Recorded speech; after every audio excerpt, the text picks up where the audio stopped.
नमस्कार, आप देख रहे हैं मुद्दा गरम है। मैं हूं आपके साथ प्रीति रघुनंदन। इस वक्त की बड़ी खबर, अयोध्या में बनने वाले राम मंदिर के लिए जुटाए जा रहे चंदे से जुड़ी हुई। जल्द ही राम मंदिर का निर्माण शुरू होने वाला है और उसको लेकर तैयारियां तेज हैं। राम मंदिर के लिए चंदा जुटाने का अभियान कल से शुरू होगा। 44 दिनों के इस अभियान के दौरान वीएचपी ने 65 करोड़ लोगों तक पहुंचने का लक्ष्य रखा है और इस मंदिर अभियान को लेकर मंदिर निर्माण के लिए लोगों से आर्थिक योगदान लिया जाएगा। लेकिन कुछ पार्टियां हैं जो अब भी इस पर सियासत करने से बाज नहीं आ रही हैं। समाजवादी पार्टी के नेता अब मंदिर के चंदे को लेकर बेतुके बयान दे रहे हैं। कांग्रेस भी चंदे पर सवाल खड़े कर रही है। कांग्रेस ने डिजिटल दौर में चंदे के लिए कैश लेने पर एतराज जताया। राजस्थान की परिवहन मंत्री प्रताप खाचरियावास का कहना है कि बीजेपी के पास पहले से ही इतने पैसे हैं तो उन्हें चंदा इकट्ठा करने की जरूरत क्या है। किसके राम, बड़ा सवाल। लेकिन मध्य प्रदेश में अब बीजेपी के साथ कांग्रेस भी राम के लिए एक काम कर रही है। वो काम है राम मंदिर निर्माण के लिए पर्चा, और ये पर्चा निकला है जो लोगों के बीच ले लेकर जा रहे हैं पीसी शर्मा, मध्य प्रदेश के पूर्व मंत्री, कांग्रेस के नेता। ये क्या है सर, आप ये कुछ पैसा वैसा जमा कर रहे हैं? राम जन्मभूमि ट्रस्ट है और सुप्रीम कोर्ट के आदेश से भगवान राम का मंदिर बनना शुरू हुआ है अयोध्या में। बहुत सी पार्टियां, बहुत सी संस्थाएं चंदा इकट्ठा कर रहे हैं, घर जाके जुलूस निकाल रहे हैं। हमारा ये कहना है कि जब ट्रस्ट है, उसने अकाउंट नंबर दे रखे हैं 3-4। ये डिजिटल जमाना है, डिजिटल दान दीजिए ना, उनके अकाउंट में डालिए ना, सीधा पेटीएम कीजिए ना। प्रधानमंत्री जी ने पेटीएम शुरू किया है, ये डिजिटल उसे डालें और ये चंदाखोरी बंद हो, क्योंकि इसके पहले भी चंदा हुआ था राम मंदिर के नाम से, उसका आज तक पता नहीं कि हुआ क्या। कौन सी संस्थाएं, कौन सी पार्टियां? ये सब भारतीय जनता पार्टी से जुड़े हुए लोग हैं, विश्व हिंदू परिषद, बजरंग दल और दुनिया भर के लोग। तो ये जो चंदा कर रहे हैं, चंदा क्यों हो? इसके लिए भगवान राम और भक्त के बीच में बिचौलिया की आवश्यकता नहीं है। ये पैसा सीधा राम जी के अकाउंट में जाना चाहिए, जिससे वहाँ भव्य मंदिर बन सके। और मेरा ये कहना है कि इसका भूमि पूजन राजीव गांधी जी ने 89 में जब प्रधानमंत्री तब किया था, और रामलला के मंदिर का ताला भी खुलवाया था। और आज सुप्रीम कोर्ट के आदेश है, तो मैं समझता हूँ कि सबके राम, जब सबके राम तो अकाउंट में डालो सीधा। बीजेपी जो काम कर रही है, पहले रामशिलाओं के नाम पर जो पूजन किया, रामलला हम आएंगे, मंदिर वहीं बनाएंगे, राम जी की ईंटें लेकर गए, उनके ऊपर वो सोने के गहने जेवर, उनका तो हिसाब दे दो। गलत ये है कि वो राजनीति कर रहे हैं और वो ये शो कर रहे हैं कि बीजेपी देखो राम मंदिर बनाने जा रही है, तुमसे पैसे कलेक्ट कर रही है। और बीजेपी का मुद्दा क्या बचा है? आप जब बीजेपी का कार्यालय बना सकते हो इतने 100 करोड़ का बिना चंदा मांगे, आपके पास पैसों की तो कमी नहीं है। आपको क्या एक पॉलिटिकल माहौल डेवलप करना है। और कांग्रेस नेता अशोक चौहान का दावा है कि कैश पैसे लेने से चंदे का हिसाब रखना मुश्किल होगा, जबकि अगर ऑनलाइन पैसे लिए जाते हैं तो हिसाब रखना आसान होगा। अशोक जी, जिस तरीके से बीजेपी हो, वीएचपी हो या आरएसएस हो, अब डोर टू डोर जाकर के पैसे निधि संकलन करेगी, उसको कैसे देखते हैं? देखिए, एक तरफ तो राम मंदिर का फैसला तो सुप्रीम कोर्ट ने करने के बाद वो विवाद तो ख़त्म हो गया है, पर एक तरफ ये किसके नाम से पैसा इकट्ठा हो रहा है, कौन कर रहा है और पैसे कहाँ जाएंगे, ये तो देखने वाली बात है। तो वो पहले अनाउंस करें कि ये पैसा इकट्ठा करने के लिए किसी को अथॉराइज़ किया है या नहीं किया है। दूसरी बात, उनके अकाउंट्स जो है जाओदेदन, उनके जो अकाउंट्स है वो अकाउंट्स को उसका पूरा पब्लिसिटी होनी चाहिए कि अकाउंट किसका है, किसके अकाउंट में जाएगा, उसका अकाउंटेड पैसा होना चाहिए, हमारा कहना है। और सबसे अहम बात, एक तरफ डिजिटल इंडिया की बात हो रही है, एक तरफ पेटीएम की बात होती है, एक तरफ कहती है कि आप क्रेडिट कार्ड इस्तेमाल कीजिए, डेबिट कार्ड इस्तेमाल कीजिए, ऑनलाइन ट्रांसफ़र कीजिए, और दूसरी तरफ ये जो लोग जा रहे हैं डोर टू डोर जाकर कैश जमा कर रहे हैं। तो पीएम की जो एक तरफ पुकार है कि आप उसको डिजिटल इंडिया की बात हो रही है, और दूसरी तरफ वीएचपी हो या बीजेपी हो, इनके कार्य के जगह कैश जमा कर रहे हैं। तो ये कॉन्ट्रडिक्शन है सरकार की नीतियों का। नकद चंदा लेने से उठ रहे विवादों के बाद विश्व हिंदू परिषद ने सफाई दी है। कहा है चंदा देने के लिए डिजिटल और कैश दोनों विकल्प हैं। एक बहुत बड़ी आबादी ऐसी है जो कि जिनके पास ये प्लास्टिक मनी नहीं है, कंट्रीब्यूशन सबका आना है, तो इसलिए हमने दोनों माध्यम रखे हैं ना। क्योंकि ऑनलाइन भी है, हमने कहा है कि ट्रस्ट के अकाउंट में डायरेक्ट भी जमा कर सकते हैं आप, आपसे चेक भी लेंगे हम, आपको बैंक ट्रांसफ़र भी लेंगे, और जो लोग इन दोनों में असमर्थ हैं उनसे कूपन के माध्यम से भी पैसा लेंगे। तो सब माध्यम ट्रस्ट ने ओपन रखे हैं, तो जो जैसे जिसकी श्रद्धा होगी, जैसे उसकी कन्वीनियंस होगी, उस हिसाब से हम उसका प्रयोग करेंगे। और इसी मुद्दे पर बात करने के लिए हमारे साथ हमारे सहयोगी दो जुड़े हुए हैं। भोपाल से मनोज जुड़ रहे हैं, लखनऊ से अजीत जुड़ रहे हैं। अजीत, मैं सबसे पहले आपसे ये जानना चाहती हूँ कि पहले तो बताइए, जो डिजिटल और कैश चंदे लेने का जो प्रोसेस है, इस पर लोगों का क्या रिएक्शन है, सियासत इस पर किस तरह से हो रही है? दूसरे सवाल के जवाब में इस बारे में बताइएगा। देखिए, बिल्कुल प्रीति, जिस तरह से चंदे को लेकर सियासत हो रही है, लोगों का साफ तौर पर कहना है कि हमारी आस्था है तो हम चाहे डिजिटल तरीके से दें या फिर सीधे तौर पर कैश दें, इसमें किसी पार्टी को सियासत करने की जरूरत नहीं। लेकिन जिस तरह मुरादाबाद के सांसद एसटी हसन ने कहा कि चंदे के नाम पर लोग निकलेंगे और फिर पथराव होगा, और फिर जो हश्र हुआ एमपी में लोगों ने देखा, उस पर सीधे तौर पर उत्तर प्रदेश सरकार के दो मंत्रियों ने प्रीति, मोहसिन रजा जो अल्पसंख्यक कल्याण मंत्री हैं, सिद्धार्थनाथ सिंह जो सरकार के प्रवक्ता भी हैं और कैबिनेट मंत्री भी, उन्होंने सीधे तौर पर यह कहा कि पहले तो अखिलेश यादव इस बात को स्टैंड साफ करें कि आखिर वो राम मंदिर के पक्ष में है या राम मंदिर के विरोध में, क्योंकि ये वही अखिलेश यादव हैं जिनके पिता मुलायम सिंह यादव जब सरकार में थे तो राम सेवकों पर, राम भक्तों पर गोली चलाई थी, और जब एनआरसी और सीए का मसला था तो पथराव किया। तो पहले गोलीबारी और अब पथराव। तो सरकार के जो मंत्री हो सीधे समाजवादी पार्टी से पूछ रहे हैं कि उनके विधायक, उनके सांसद और उनके जो मुखिया अखिलेश यादव, वो अपना जवाब क्लियर करें, स्टैंड क्लियर करें। बाकी मंदिर के नाम पर तो हमेशा बीजेपी के एजेंडे में रहा। तो अब समाजवादी पार्टी की तरफ से अभी तक कोई आधिकारिक बयान नहीं आया। बहुत सारे नेताओं से हमने बात करने की कोशिश की, कोई भी इस मुद्दे पर नहीं बोला, जबकि कांग्रेस ने भी इसकी निंदा की है। तो कहीं ना कहीं अब समाजवादी पार्टी और अखिलेश यादव दोनों घिरते नजर आ रहे हैं प्रीति। जी जी, और राम मंदिर पर विवाद खड़ा करने वाले समाजवादी पार्टी भी पीछे नहीं है। अखिलेश यादव के सांसद के बोल राम मंदिर पर बिगड़ गए हैं। उत्तर प्रदेश के मुरादाबाद से समाजवादी पार्टी के सांसद एसटी हसन ने अयोध्या में राम मंदिर निर्माण को लेकर विवादास्पद बयान दिया है। सांसद एसटी हसन ने बीजेपी पर राम मंदिर निर्माण के लिए जरिए राजनीति करने का आरोप लगाया है। सुनिए अखिलेश के सांसद के बेतुके बयान।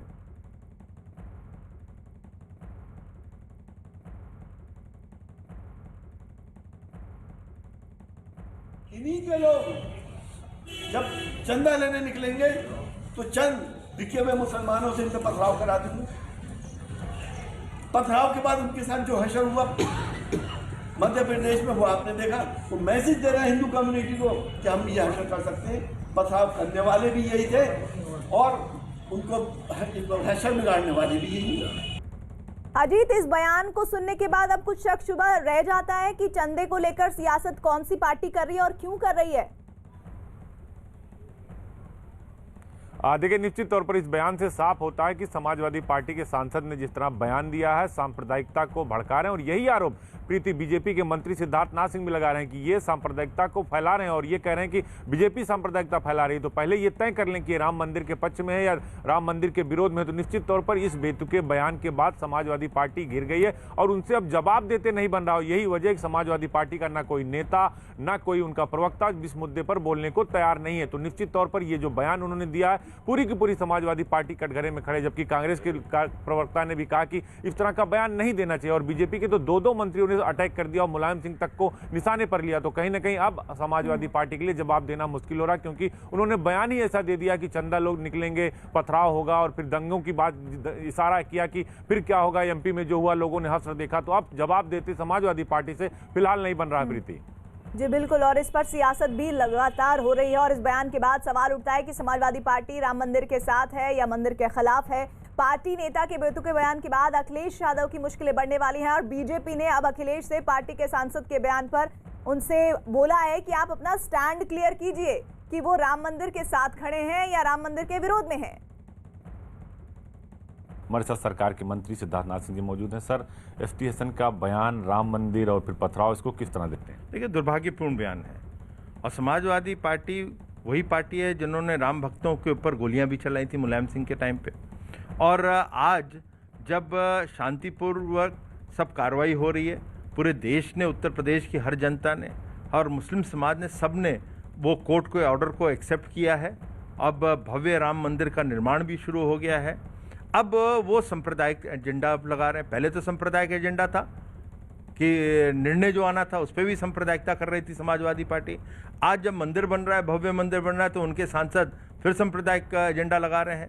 वहाँ पे कहीं कुछ चीज़ हुई नहीं है, तो मनगढ़ंत कहानियां बना के वो सांप्रदायिकता पैदा करना चाहते हैं। तो ये दुर्भाग्यपूर्ण है और मेरे ख्याल से अखिलेश यादव जी को अब स्पष्ट करना चाहिए कि समाजवादी पार्टी खड़ी कहाँ है पूरे राम मंदिर के ऊपर, और बयानबाजी नहीं। और आपके जो सांसद हैं या विधायक कोई सांप्रदायिक एजेंडा चलाना चाहते हैं तो आपका क्या मत है, इसके बारे में उनको स्पष्ट करना चाहिए। तो इस वक्त राम मंदिर के चंदे को लेकर एक सियासत खड़ी हो गई है और इसी पर अलग अलग राज्यों में किस तरह का माहौल बना हुआ है, इस पर हम सीधे रुक कर लेते हैं। जयपुर का भवानी हमारे साथ जुड़ रहे हैं। भवानी, पहले तो बताइए कि जयपुर में आप हैं, इस चंदे को लेकर वहां पर सियासत से पहले लोगों के बीच किस तरह का भ्रम है या फिर नहीं है, वो क्या सोचते हैं? देखिए प्रीति, राम मंदिर का मसला आस्था से जुड़ा हुआ है। जो आम लोगों से हमने बात की है वो कह रहे हैं कि उनके लिए राम मंदिर अपना आप में केवल ये नहीं है कि उसमें किसी तरीके का पैसों के लिए रूप में योगदान करना, उसका जुड़ाव राम मंदिर को लेकर काफ़ी आस्था जुड़ी कि जुड़ाव होना चाहिए। दूसरी बात है कि कांग्रेस की ओर से कांग्रेस अटैक ये कर रही है, लगातार ये कह रही है कि 3 चीज़ें कह रही है। कांग्रेस कह रही है कि पैसों की ज़रूरत कहाँ, ट्रस्ट के पास काफ़ी पैसा, बीजेपी के पास काफ़ी पैसा है, फिर भी अगर पैसे चाहिए तो फिर उसके बाद में घर घर जाकर ये कैंपेन करने की कहाँ ज़रूरत है, ये तो पॉलिटिकल कैंपेन है, इससे तो बीजेपी राजनीतिक फ़ायदा उठाने की कोशिश कर रही है, ये कांग्रेस का आरोप है। अब परेशानी देखनी होगी कि आखिर परेशान क्यों है विपक्ष। असली मुश्किल ये है क्योंकि राम मंदिर इतना आस्था से जुड़ा हुआ है कि कांग्रेस को ये लगता है और विपक्ष को, समूचे विपक्ष को लगता है कि ऐसा नहीं हो कि राम मंदिर के बहाने जो बीजेपी जब घर घर जाएगी, वीएचपी जाएगी, तो उसका फायदा पॉलिटिकली बीजेपी को न मिल जाए। तो उसको लोग इलेक्शन के रूप में जोड़ कर देख रहे हैं और राम मंदिर इतना बड़ा मसला है तो जाहिर तौर पर अब सियासत काफी बड़ी मतलब लोगों से ज्यादा सियासतदानों को इस चंदे पर ऐतराज नजर आ रहा है। मनोज, आप बताइए। सबसे अहम बात प्रीति ये है कि मध्य प्रदेश में पूरे देश से अलग एक बात हो रही है कि खुद कांग्रेस के नेता राम मंदिर के नाम पर चंदा जमा करने के लिए निकले हैं। यहाँ पीसी शर्मा मध्य प्रदेश सरकार के पूर्व मंत्री हैं, भोपाल से विधायक हैं, काफी पुराने कांग्रेस के नेता हैं। उनका पर्चा अगर आप गौर से देखोगे तो उसमें बाकायदा राम मंदिर के लिए वो कह रहे हैं कि आप चंदा दीजिए। बस उसमें एक नई बात है कि उसमें अकाउंट नंबर दिए हुए हैं और साथ में कहा है कि राम जन्मभूमि ट्रस्ट के ये अकाउंट नंबर है। अगर आप राम लला का जो मंदिर बन रहा है उसके नाम पर कोई पैसा देना चाहते हैं तो आप इन अकाउंट नंबर में जमा करिए। साथ में वो बाकायदा इसके लिए यात्रा निकालते हैं, जन जागरण यात्रा निकालते हैं कांग्रेस के पीसी शर्मा, और साथ ही साथ लोगों को ये भी कह रहे हैं कि जो लोग आपसे नगद पैसा मांगने आ रहे हैं उनको राम के नाम पर नगद पैसा मत दीजिए। साथ में वो ये भी आरोप लगा रहे हैं कि वीएचपी, बीजेपी या जो दूसरे संगठन इस तरह के जो जा रहे हैं लोगों के पास, पहले जो उन्होंने चंदा लिया था उसका हिसाब दे। तो ये एक जगह से जिसे कहें कि राम के नाम तो बाद में लेने आइए, चंदे का हिसाब पहले दे दीजिए। इस पर भी एक अलग तरह की सियासत है, उस पर मैं आगे आपसे जुड़ूंगी। बीजेपी ने अब अखिलेश से पार्टी के सांसद के बयान पर क्लियर स्टैंड करने को कहा है। वो राम मंदिर के साथ हैं या राम मंदिर के विरोध में हैं। इसके अलावा हम लगातार आपको दिखा रहे हैं किस तरह की गतिविधियां इस पूरे मसले को लेकर हो रही है। हमेशा की तरह राम मंदिर का विरोध करने वाली समाजवादी पार्टी और उनके सांसद ने जिस तरह से आज बयान दिया है और ये कहा है कि अब राम मंदिर निर्माण हो रहा है तो लोग चंदा लेने निकलेंगे, उन पर पथराव होगा। ये वही लोग हैं जिन्होंने श्री राम मंदिर के विरोध में, जब माननीय मुलायम सिंह यादव जी की सरकार थी, तब कार सेवकों पर गोली चलवाई थी, आज पत्थर चलवाने की बात कर रहे हैं। और सीधी तौर पर श्रद्धालुओं को धमकाने की बात, प्रभु श्री राम में आस्था रखने वाले लोगों को धमकाने की बात है। ये अखिलेश यादव जी को अपना स्टैंड साफ करना चाहिए कि वो राम मंदिर निर्माण के साथ है या राम मंदिर निर्माण के विरोध में है। अजीत, बीजेपी जिस तरह से हमलावर है, समाजवादी पार्टी की तरफ से रिएक्शन आया है अखिलेश यादव का? देखिए बिल्कुल प्रीति, हमने कई बार बात करने की कोशिश की लेकिन उनकी पार्टी का ना तो कोई बड़ा नेता ना ही प्रवक्ता इस मुद्दे पर बोलने को तैयार नहीं है। उनका सीधे तौर पर कहना है कि इस पर हम कोई टिप्पणी नहीं करेंगे क्योंकि विवादित बयान जो एसटी हसन ने दिया उसको लेकर समाजवादी पार्टी को अब ना ही आगे चलते बन रहा है ना ही पीछे चलते बन रहा है, क्योंकि उन्होंने सीधे तौर पर बात कर दी कि चंदे के नाम पर लोग निकलेंगे, पथराव होगा, फिर उसके बाद सांप्रदायिकता होगी। तो इन सब को लेकर बीजेपी ने सीधे अटैक कर दिया। सरकार के दो मंत्रियों ने साफ तौर पर कह दिया कि आप तो पहले ये बताइए कि राम मंदिर के पक्ष में है या राम मंदिर के विरोध में, स्टैंड क्लियर करिए। सिद्धार्थ नाथ सिंह ने प्रीति यहां तक कह दिया कि वही अखिलेश यादव हैं जिनके पिता मुलायम सिंह के कार्यकाल में राम भक्तों पर गोली चलाई गई थी। तो कहीं ना कहीं अब समाजवादी पार्टी बैकफुट पर आती नजर आ रही है और यही वजह समाजवादी पार्टी का कोई भी नेता और प्रवक्ता इस मुद्दे पर बोलने को तैयार नहीं है। प्रीति, तो यानी कि अलग तरह की सियासत शुरू हो गई है। अभी तक तो राम मंदिर बनेगा नहीं बनेगा उस पर एक संशय था, लेकिन जब वो क्लियर हुआ तो ये चंदे पर सियासत शुरू हो गई है। मनोज, ये चंदे पर जो सियासत है इसका अंत किसके फेवर में जाते हुए आप देख रहे हैं? क्योंकि अभी तक जितने भी लोगों से हमने बात की वो तो ये कह रहे हैं कि भाई राम के प्रति आस्था रखने वालों को तो कोई एतराज नहीं है, आप चंदा कैश में लीजिए या डिजिटल तरीके से लीजिए। देखिए, शुरुआत प्रीति यहाँ से हुई कि मध्य प्रदेश में बीते 15 दिन पहले जन जागरण यात्रा निकल रही थी चंदा लेने के पहले, और वो जन जागरण यात्रा के दौरान उज्जैन में, मंदसौर में, इंदौर में छुटपुट घटनाएं हुई जिनकी वजह से सांप्रदायिक माहौल जिसे कहते हैं खराब भी हुआ। तो उसको लेकर सबसे पहले कांग्रेस ने निशाना साधा। उसको लेकर जो एसटी हसन का बयान आया कि उन्होंने कहा कि मध्य प्रदेश में इस तरह की घटनाएं हो रही हैं और लोग किस तरह से आपका इस्तेमाल करते हैं। देखिए, पूरा सिर्फ विशुद्ध राजनीति का मुद्दा है। राम के नाम पर वो राम मंदिर जिसको लेकर सुप्रीम कोर्ट ने आदेश दिया हुआ है, वो राम मंदिर जो सुप्रीम कोर्ट के आदेश पर बन रहा है, उस राम मंदिर के नाम पर देखिए आप एक एक करके समाजवादी पार्टी, फिर उसके बाद बीजेपी और बीजेपी से जुड़े संगठनों ने यात्रा निकाली, और उसके बाद कांग्रेस को लगा कि हम क्यों पीछे रहे। कांग्रेस ने भी जन जागरण यात्रा के साथ साथ चंदा लेना जमा कर दिया, और साथ में एक जिसे कहते हैं ना कि छोटी सी बात और साथ में छोड़ दी कि आपसे कहा कि भाई क्यों ये चंदा जो लोग नगद ले रहे हैं इनको, जबकि साफ तौर पर कहा गया है वीएचपी की तरफ से कि हम हर घर से उसके नाम पर एक चलिए ठीक है, ट्रांसपेरेंसी बनाने की कोशिश जरूर वीएचपी की तरफ से कही जा रही है, लेकिन वो कितनी होगी इस पर भी हमारी निगाहें रहेगी। और अब भाई ये बात कर लेते हैं किसान आंदोलन की इस वक्त की सबसे बड़ी खबरें, वो ये कि एक तो सुप्रीम कोर्ट की कमेटी से भूपिंदर सिंह मान ने नाम वापस लिया है, तो दूसरी तरफ सरकार और किसानों के बीच कल होने वाली बैठक भी रद्द हो सकती है। कमेटी के एक सदस्य भूपिंदर सिंह मान ने अपना नाम वापस ले लिया है। भूपिंदर सिंह मान पूर्व सांसद, ऑल इंडिया किसान कोऑर्डिनेशन कमेटी के चेयरमैन, और सुप्रीम कोर्ट ने उन्हें 4 सदस्यों की कमेटी में शामिल किया था, लेकिन मान ने खुद अपना नाम वापस लिया है। उधर सुप्रीम कोर्ट के एक कमेटी बनाने के आदेश के बाद माना जा रहा है कि कल की किसानों और सरकार के बीच होने वाली बैठक रद्द हो सकती है। और अब 3 तस्वीरें देखिए, जिसमें एक में दिल्ली के यूपी और हरियाणा से जुड़े बॉर्डरों पर धरना देते किसान नजर आ रहे हैं। उधर सुप्रीम कोर्ट के आदेश के बाद सरकार और किसानों की कल होने वाली बातचीत पर संकट के बादल मंडराते नजर आ रहे हैं। उधर खबर यह भी है कि आंदोलन के पीछे साजिश का हाथ भी हो सकता है, और खुफिया रिपोर्ट से ये पता चला है कि खालिस्तानी संगठन सिख फॉर जस्टिस किसानों को भड़काने के लिए साजिश रच रहा है।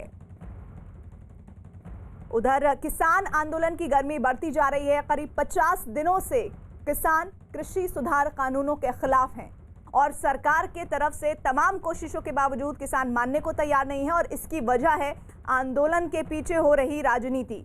किसानों के बीच भ्रम फैलाया जा रहा है, लगातार उन्हें सड़कों पर डटे रहने के लिए भड़काया जा रहा है। हालात ऐसे हो गए हैं कि अब तो किसान सुप्रीम कोर्ट के फैसले से भी संतुष्ट नहीं हो रहे हैं, और सुप्रीम कोर्ट की तरफ से बनाई गई कमेटी पर ही सवाल उठ रहे हैं। दिल्ली के सिंघू बॉर्डर पर आंदोलन करने वाले किसानों के साथ आई कुछ महिलाओं ने प्रधानमंत्री नरेंद्र मोदी का विरोध करने के लिए शर्मनाक तरीका अपनाया। इन लोगों ने बॉर्डर पर लोहड़ी का त्योहार मनाया, लेकिन इस दौरान भी उन्होंने कृषि सुधार कानूनों का मुद्दा ही उठाया।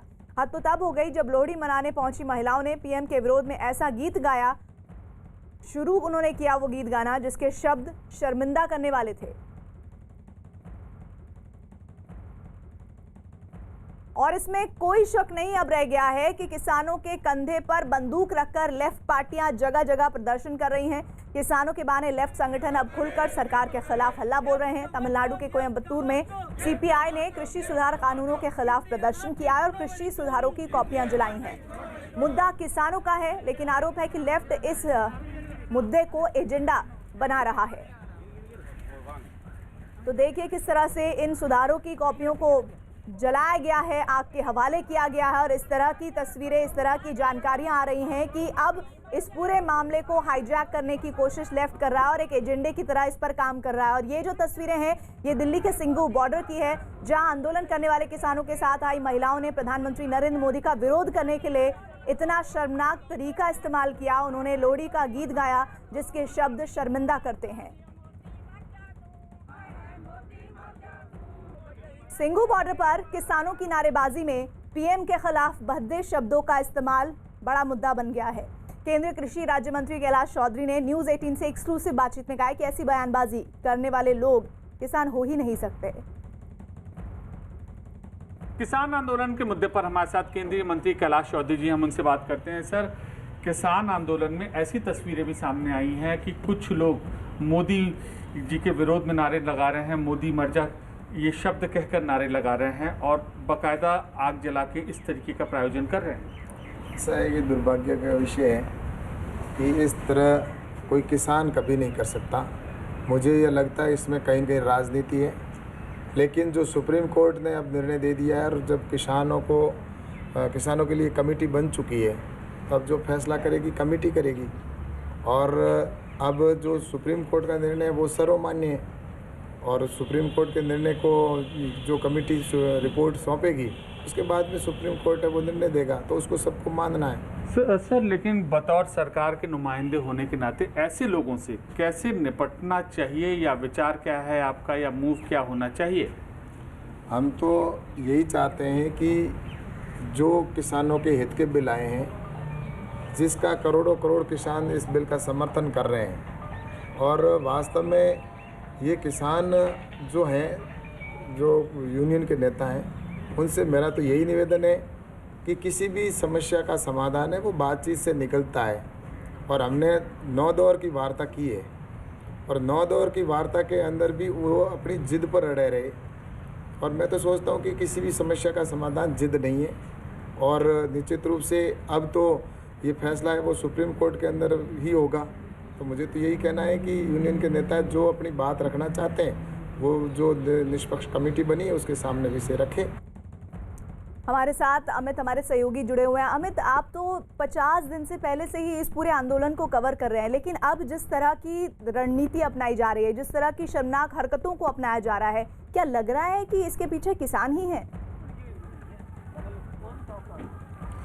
जी बिल्कुल। अभी अगर प्रीति बात करें तो अभी मेरी बातचीत हुई है सतनाम सिंह पन्नू, जो कि किसान नेता हैं और जो लगातार पंजाब से इस मूवमेंट में जुड़े हुए हैं। जब दिल्ली ये मूवमेंट पहुंचा था, जब दिल्ली ये आंदोलन पहुंचा था, तो सतनाम सिंह पन्नू उसको लीड कर रहे थे। इसके अलावा भी कई किसान नेताओं से मेरी बातचीत हुई है। तो जब मैंने उनसे ये सवाल पूछा कि जो आज उनको दिक्कतें हैं तीनों कृषि बिल को लेकर, वो सब अब पूरी बातें जो है वो हल हो सकती है, केवल बातचीत के जरिए ही हल हो सकती है। और ऐसे में ये सुप्रीम कोर्ट द्वारा जो बनाई गई कमेटी है उसमें शामिल क्यों हो रहे हैं, क्यों उसको बाइकआउट कर रहे हैं, क्यों उसको कह रहे हैं कि वो किसी कमेटी में शामिल नहीं होंगे। तो उनका कहना था कि सरकार से उनकी सीधी बातचीत हो रही है। तो अब सरकार सीधी बातचीत करेगी या नहीं करेगी, क्योंकि सुप्रीम कोर्ट ने कमेटी बना दी है और खुद कृषि मंत्रालय इस पर लीगल एडवाइजरी ले रहा था। तो अब जो रणनीति क्या होगी उनका तो उसको लेकर वो एक बैठक करेंगे, संयुक्त मोर्चे की एक बैठक होगी, जिसमें पंजाब के जितने भी जत्थेबंदी हैं और जितने भी किसान यूनियन है वो सभी लेकर एक बैठक करेंगे। और बैठक के बाद अब वो फैसला कर लेंगे कि क्या वो कमेटी का हिस्सा बनेंगे या नहीं। लेकिन अब से थोड़ी देर पहले तक वो एक ही बात दोहरा रहे थे कि वो किसी कमेटी का वो हिस्सा नहीं बनेंगे। मेरा तो ये भी सवाल है आपसे, जिस पर मैं चाहूंगी कि आगे आप जवाब दीजिएगा। कल बैठक होने वाली है, कमेटी के सदस्य ही नहीं चाहते कि वो कमेटी में बने रहे, तो अब बैठक होगी कैसे, ये भी एक महत्वपूर्ण पक्ष है। इधर 50 दिनों से दिल्ली की अलग अलग सीमाओं पर जारी किसान आंदोलन को लेकर अब गंभीर सवाल हो रहे हैं खड़े। एक दिन पहले खुशियों के त्योहार लोहड़ी के मौके पर आंदोलनकारी किसानों ने सिंगू बॉर्डर पर प्रधानमंत्री को लेकर आपत्तिजनक नारे लगाए। जो किसान कठिन से कठिन हालात में संघर्ष कर दुनिया का पेट भरते हैं, जो किसान दुनिया का पेट भरने के लिए खुद भूखे पेट रहते हैं, अगर वो किसी के लिए बद्दुआ करे तो उनके किसान होने पर शक पैदा होता है। सवाल उठता है कि आंदोलन करने वाले किसान ही हैं या कोई और। अगर ये किसान हैं तो क्या वो किसी की हाथ की कठपुतली बनकर आंदोलन की जिद पर अड़े हैं?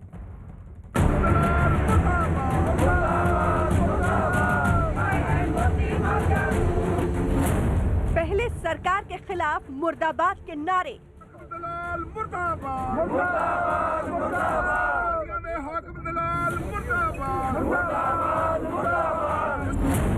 फिर सुप्रीम कोर्ट की बनाई कमेटी का विरोध। सुप्रीम कोर्ट वाला बनी खेती उन्होंने कमेटी नहीं मनागे, नहीं मनागे, नहीं मनागे, उन्होंने बनी कमेटी नहीं मनागे, नहीं मनागे, नहीं मनागे। और अंत में पीएम के खिलाफ नफरत की पराकाष्ठा। मोदी मर जा तू, मोदी मर जा तू, मोदी मर जा तू, मोदी मर जा तू, मोदी मर जा तू, मोदी मर जा तू। ये है किसान आंदोलन, उनके नाम का आंदोलन, जिन्हें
असली मकसद कुछ और है। देश बेच के खा गया मोदी, मर जा तू। शब्द बदल बदल कर जिस तरह से प्रधानमंत्री की मौत के नारे, प्रधानमंत्री की मौत की मिन्नत, प्रधानमंत्री की मौत के गीत गाए गए, उससे बहुत कुछ साफ होता है। आंदोलन की आड़ में ये किस तरह का एजेंडा चल रहा है। सवाल उठता है कि ये किस तरह का आंदोलन है। क्या देश के सबसे लोकप्रिय नेता और जनता के वोट से प्रधानमंत्री चुने गए किसी व्यक्ति के खिलाफ ऐसी नारेबाजी जायज है?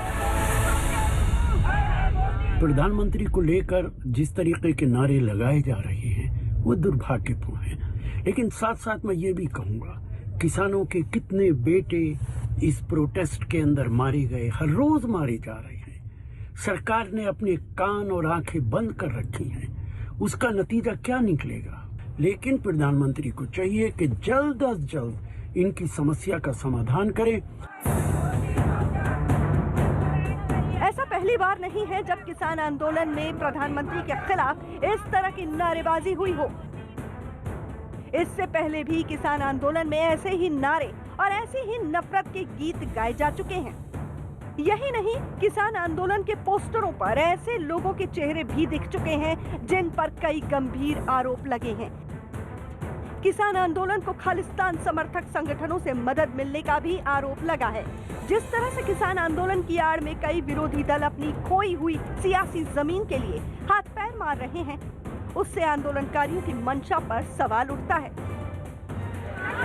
एक दिन पहले देश ने लोहड़ी मनाई और अब मकर संक्रांति और पोंगल की धूम है। ये सभी त्योहार किसानों से जुड़े हैं। देश के कुछ राज्यों के किसान कृषि सुधार कानून के खिलाफ कड़कड़ाती ठंड में सड़कों पर बैठे हैं। ये किसी को अच्छा नहीं लग सकता, लेकिन सरकार की तरफ से लगातार बातचीत जारी रखने और सुप्रीम कोर्ट की पहल के बावजूद अगर किसान आंदोलन पर अड़े हैं तो सवाल उठना लाजमी है। सवाल ये कि इस जिद और मृत्यु गीत के पीछे कौन है?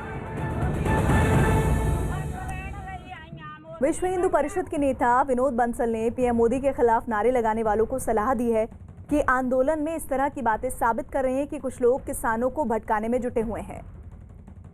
लोगों की अपनी अपनी बुद्धि है।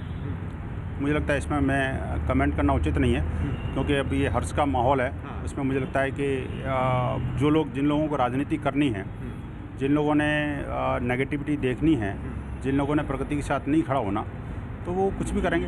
अब ये तो अभिव्यक्ति की स्वतंत्रता है ना जी। लेकिन ये देश की जनता अच्छी तरह जानती है कि क्या ठीक है, क्या गलत है। किसानों के कंधे पर बंदूक रखकर लेफ्ट की पार्टी जगह जगह प्रदर्शन कर रही है। केंद्रीय मंत्री मुख्तार अब्बास नकवी के मुताबिक भी किसान आंदोलन का झंडा पीछे से लेफ्ट अपना एजेंडा उस पर चलाता दिख रहा है। केंद्रीय मंत्री मुख्तार अब्बास नकवी हमारे साथ, हम उनसे बात कर सकते। किसान आंदोलन में लेफ्ट के समर्थन की लगातार बात सामने आ रही है। नरेंद्र मोदी जी की सरकार पिछले 6 सालों से हर किसान की आंखों में खुशी और उसके खेत खलिहानों में खुशहाली आए, उसके लिए वो काम करती रही। लेकिन कुछ भय और भ्रम के पैदा करने वाले जो लोग हैं, जो ट्रेडिशनल प्रोफेशनल लोग हैं, वो इस तरह के कन्फ्यूज़न पैदा करते हैं। लेकिन उनको भी ऊपर वाला सद्बुद्धि दे, यही मेरी शुभकामना है। सर, ऐसे इनपुट आए पिछले 8 महीनों से लगातार अलग अलग मूवमेंट पर लेफ्ट ने भड़काने की कोशिश की है या लेफ्ट समर्थित संगठनों ने। देखिए, क्रिमिनल कॉन्स्पिरेसी का संदूक और किसानों के कंधों पे बंदूक, ये बहुत दिन से चल रहा था। और इसी के साथ ही किसान आंदोलन से जुड़ी एक और बड़ी खबर। दिल्ली के तमाम बॉर्डर पर किसान आंदोलन की वजह से आसपास के इंडस्ट्रियल इलाकों के काम धंधे बर्बाद हो रहे हैं। किसान आंदोलन से आम लोगों की जिंदगी पर पड़ रहे असर की 5 तस्वीरें इस वक्त आप देखिए। एक तो किसानों का धरना अब भी जारी है, लेकिन सड़क जाम होने से काम धंधे ठप हो गए हैं, फैक्ट्रियां बंद हो रही हैं और मजदूर कई किलोमीटर तक पैदल चलने को मजबूर हैं। इतना ही नहीं, हरियाणा से जुड़े सिंघू और टीकरी बॉर्डर के आसपास के इलाकों में ऑटो चलाने वाले ड्राइवर भी परेशान हैं, क्योंकि अब उन्हें सवारियां भी नहीं मिल रही हैं। और केंद्र सरकार के कृषि सुधार कानून का विरोध कर रहे किसानों के दिल्ली बॉर्डर पर जारी प्रदर्शन को आज पूरे 50 दिन हो गए हैं। किसान अपना घर बार छोड़कर सड़कों पर अपने दिन रात बिता रहे हैं। जाहिर है, इससे उनका तो नुकसान हो ही रहा है, बल्कि अब तो किसानों के प्रदर्शन की वजह से दिल्ली बॉर्डर के आसपास चल रही उद्योगों को भी करोड़ों का नुकसान उठाना पड़ रहा है। किसान आंदोलन का 50वां दिन।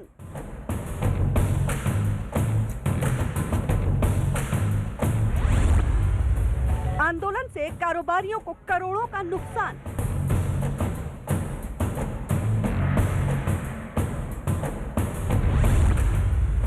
आंदोलन के पीछे लेफ्ट की साजिश का आरोप।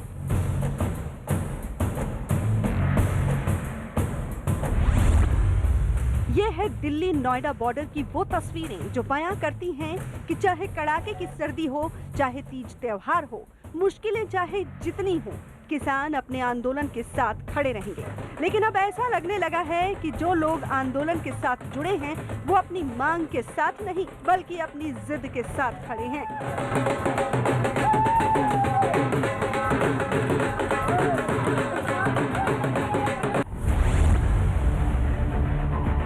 बॉर्डर पर बैठे इन किसानों को आज पूरे 50 दिन हो गए हैं।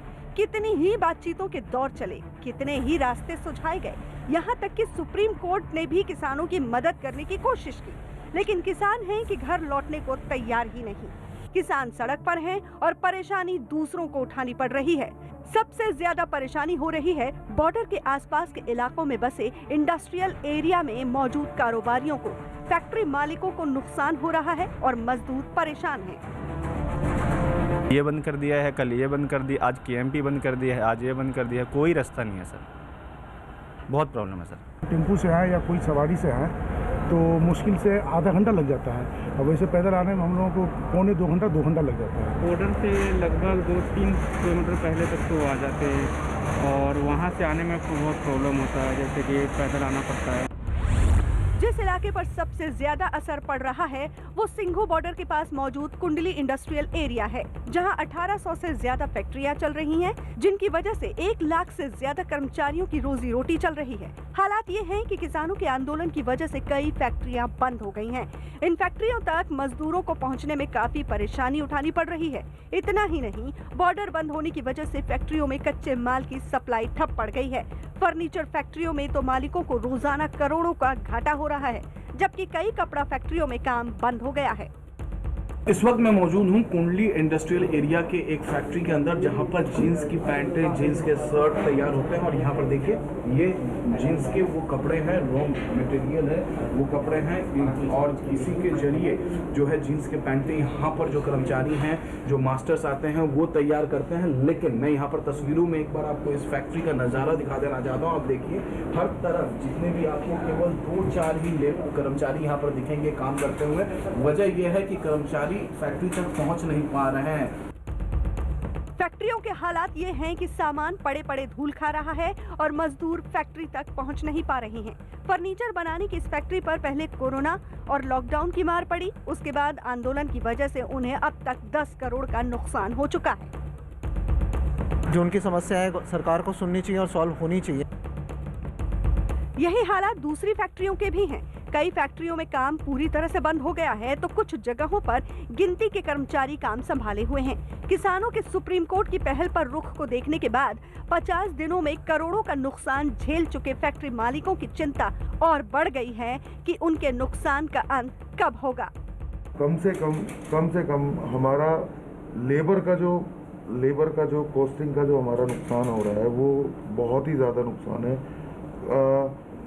सबसे मेन चीज़ है कि हमारा रॉ मटेरियल अंदर नहीं आ पा रहा है। जो हमारा लेबर की वजह से जो प्रॉब्लम है वो तो है ही है, उसके अलावा जो हमारा गुड्स फिर भी तैयार हो रहा है वो हमारा बाहर नहीं जा पा रहा है, एक्सपोर्ट नहीं हो पा रहा है। तो सर कैसे करेंगे हम इस चीज़?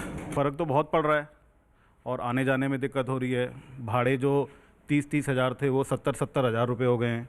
मटेरियल सारा तैयार है लेकिन डिस्पैच नहीं कर पाते, क्योंकि बाकी के जो लोग हैं MP के, राजस्थान के, वो लोग इस बात को मानने को तैयार नहीं है कि किसानों का जो आंदोलन है वो तो शांतिपूर्वक हो रहा है। हम बोलते हैं कि यहाँ पे भाड़े नहीं आ रहे, भाड़े मिल नहीं रहे, तो उसकी दिक्कत है ही। आंदोलन के कारण जो हमारी लेबर दिल्ली से आती है, कोई नरेला से आता है, कोई जनकपुरी से आता है, तो उनको यहाँ आने में बड़ी तकलीफ़ है। सारे रास्ते बंद हैं और ये जो 24 घंटे का काम है हमारा मात्र 4 से 5 घंटे पे आ गया है, और जिसके कारण आप देख रहे हैं सारी मशीनें बंद हैं। और आज का दिन है, आज कोई भी लेबर नहीं आई, सिर्फ एक हमारे मास्टर जी आए हैं जिनके बेसिस पर ये थोड़ी मशीनें कुछ घंटों के लिए हम चला रहे हैं। वहीं फैक्ट्री में काम करने वाले कर्मचारी और मजदूरों को भी अपने दफ्तर पहुंचने में काफी दिक्कतें हो रही हैं। किसान आंदोलन की वजह से जैम का सामना करना पड़ता है तो मजदूरों को कई किलोमीटर तक पैदल चलकर फैक्ट्री तक पहुंचना पड़ता है। बॉर्डर से मेरे को 4 किलोमीटर 5 किलोमीटर पैदल चल के जाना पड़ता है। उसके बाद मेरे को ऑटो मिलता है। ऑटो मिलने के बाद फिर मैं जो है बालगढ़ उतरता हूँ, वहाँ से जो है बस पकड़ता हूँ। बस पकड़ने के बाद फिर जो है अपने यहाँ जाता हूँ, जिससे जो है बहुत जो है दिक्कतें होती हैं। वो किसान जो दूसरों का पेट भरने के लिए खेतों में जी जान लगा देता है, क्या वो इतना कठोर हो सकता है कि उसकी वजह से दूसरों को परेशानी होने लगे? सवाल उठने लगे कि आखिर किसानों के अड़ियल रवैये के पीछे कोई साजिश तो नहीं? वक्त बीतने के साथ अब इसका जवाब भी मिलने लगा है और साजिश का इशारा लेफ्ट की तरफ किया जा रहा है। आंदोलन की शुरुआत से ही लेफ्ट संगठन के नेताओं के नाम लगातार सामने आ रहे हैं। बीजेपी का आरोप है कि लेफ्ट के नेता किसानों को सरकार के खिलाफ भड़का रहे हैं, जिसमें कांग्रेस भी उनका साथ दे रही है। आरोप है कि किसान आंदोलन की आड़ में सरकार के खिलाफ साजिश रची जा रही है और पूरे आंदोलन को लेफ्ट के नेता ही दिशा दे रहे हैं। लेकिन इस आंदोलन की आड़ में वामपंथी और कांग्रेस का जो घिनौना चेहरा है वो देश के सामने आया है। संसद को वामपंथी कांग्रेस नहीं मानेगी, देश की सरकार को वामपंथी कांग्रेस नहीं मानेंगे, देश के सर्वोच्च न्यायालय को वामपंथी कांग्रेस नहीं मानेंगे। मतलब जो कांग्रेस और वामपंथी कहेंगे वो सही है। देश का सर्वोच्च न्यायालय पर भी प्रश्न चिन्ह, संसद पर भी प्रश्न चिन्ह। तो ये वामपंथी और कांग्रेस इस देश में अराजकता पैदा करना चाहते हैं। उधर कोयम्बटूर में सीपीआई ने किसान आंदोलन के समर्थन में प्रदर्शन किया। यहाँ तक कि कृषि सुधार कानून की कॉपी भी आग के हवाले कर दी गई, जबकि ऐसी तस्वीरें दिल्ली में भी दिखाई दी। सब पार्टी से अंदर फॉलोइंग से अंदर सिर्फ ये गवर्नमेंट का टैक्टिस है। ये लेफ्ट का आंदोलन है, लेफ्ट इंस्टिगेट कर रहा है। ये गवर्नमेंट का टैक्टिस है, गवर्नमेंट झूठ बोल रहा है। लेफ्ट पर लग रहे आरोपों के छींटे कांग्रेस तक पहुंचे तो कांग्रेस ने भी पलटवार करने में देर नहीं की। लेफ्ट क्या एंटी नेशनल है? खालिस्तान एंटी नेशनल है, लेकिन वही सिख समाज, वही समुदाय जिसने कोरोना के लॉकडाउन के समय लंगर लगा के लोगों को खिलाया, वो देशभक्त था। आज भी जो पुलिस उनको डंडा मार रही है, ठंडे पानी का ठंड में बौछार कर रही है, उसको भी लंगर खिला रहे हैं, उनको आप खालिस्तानी कह रहे हैं। किसानों को गुमराह करने का ये गंदा खेल किसान आंदोलन के साथ शुरू से ही जुड़ा हुआ है। यही वजह है कि सरकार की लगातार जारी कोशिशें भी नाकाम रहीं और किसान आंदोलन सुलझने की बजाय बढ़ता चला गया। गुमराह गैंग की इस साजिश का अंजाम ये रहा कि किसानों के साथ अब देश के कारोबारियों को भी नुकसान उठाना पड़ रहा है। जाहिर है ये नुकसान सिर्फ कारोबारियों और किसानों का ही नहीं, देश का भी है। लिहाजा सरकार से लेकर हर किसी को आंदोलन के जल्द खत्म होने का इंतजार है। और अब खबर इस वक्त कोरोना से जुड़ी हुई। कल से अमिताभ बच्चन की आवाज वाली कॉलर ट्यून नहीं सुनाई देगी, क्योंकि शुक्रवार से कॉल करने पर सुनाई देने वाली कॉलर ट्यून बदल जाएगी। कल से वैक्सीनेशन पर आधारित कॉलर ट्यून होगी। हमारे साथ हमारे सहयोगी रवि सिंह इस पर जुड़ रहे हैं। रवि, एक याचिका भी दायर की गई थी, फिलहाल क्या इसी के तहत ये एक्शन लिया गया है? इस पर मैं आगे आपसे बात करूं, लेकिन एक बार फिर से एक अहम खबर ये बता दें, कोरोना से जुड़ी हुई। कल से अमिताभ बच्चन की आवाज वाली कोरोना कॉलर ट्यून नहीं सुनाई देगी, क्योंकि शुक्रवार से कॉल करने पर सुनाई देने वाली कॉलर ट्यून बदल जाएगी। कल से वैक्सीनेशन पर आधारित कॉलर ट्यून होगी। ऐसा किसी याचिका पर किया गया है रवि, या फिर कोई और कदम उठाया गया है इसके तहत? नहीं प्रीति, देखिए क्योंकि अब बिल्कुल सिस्टम चेंज हो रहा है, सिनेरियो चेंज हो रहा है, क्योंकि पिछले 7-8 महीने 9 महीने हो गए हैं जब देश में कोरोना का मामला आ रहा था और लगातार बढ़ रहा था। तो उस दौरान अमिताभ बच्चन की जो कॉलर ट्यून, उनकी आवाज में लोगों को बताया जा रहा था कि किस तरीके से आप सतर्क रहें, कोरोना से बचाव करें, बार बार हाथ धोएं और तमाम चीजें बताई जा रही थी। लेकिन कल से, क्योंकि 16 तारीख से यानी शनिवार से देश में टीकाकरण अभियान की शुरुआत होने वाली है, प्रधानमंत्री करने वाले हैं, और उससे पहले ही कॉलर ट्यून बदल जाएगी। और ये जो कॉलर ट्यून होगी वो अमिताभ बच्चन की आवाज में नहीं होगी। अभी हमें जो जानकारी मिली है वो किसी फीमेल की आवाज होगी और उसमें टीकाकरण से संबंधित ही कॉलर ट्यून होगी। यानी कि जो टीकाकरण पर अब सरकार का पूरी तरीके से फोकस है। अब तक जो सरकार का फोकस था इलाज बीमारी की टेस्टिंग और तमाम दूसरी चीजें जिसमें सतर्कता को लेकर अब वैक्सीनेशन अभियान के बारे में जानकारी होगी। शुक्रिया रवि। कोरोना महामारी ने आपसी सहयोग की भावना को एक नई मजबूती दी है ताकि पूरे देश में लोग एकजुट होकर इस संकट का मुकाबला कर सकें। जल्द ही टीकाकरण अभियान भी शुरू होने वाला है। हम सबको मिलकर एक बार फिर से इस वायरस को हराना है और इस लड़ाई में नेटवर्क 18 भी हर कदम पर आपके साथ है। हमारे अभियान संजीवनी और शॉर्ट ऑफ लाइफ का भी यही मकसद है कि कोई सुरक्षित नहीं अगर हर कोई सुरक्षित नहीं। नेटवर्क 18 की इस पहल का उद्देश्य है हर भारतीय की वैक्सीन तक पहुंच हो। अगले कुछ दिनों में हमारी ये पहल कोरोना के खिलाफ लड़ाई में जन आंदोलन बनकर उभरेगी।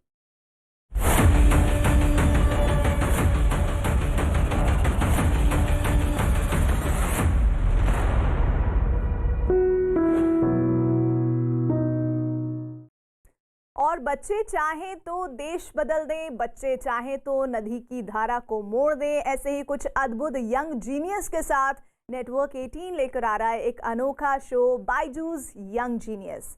16 जनवरी को शाम के 7 बजे न्यूज़ 18 इंडिया पर देखिए पहला यंग जीनियस, एक ऐसा बच्चा जो सिर्फ 15 साल का है और मशहूर संगीतकार AR रहमान जिनके फैन है।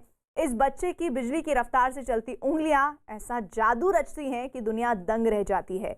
2019 में लीडियन ने CBS चैनल का वर्ल्ड बेस्ट शो जीता। लीडियन की खूबी है कि वो आंखों पर पट्टी बांधकर पियानो बजा सकते हैं।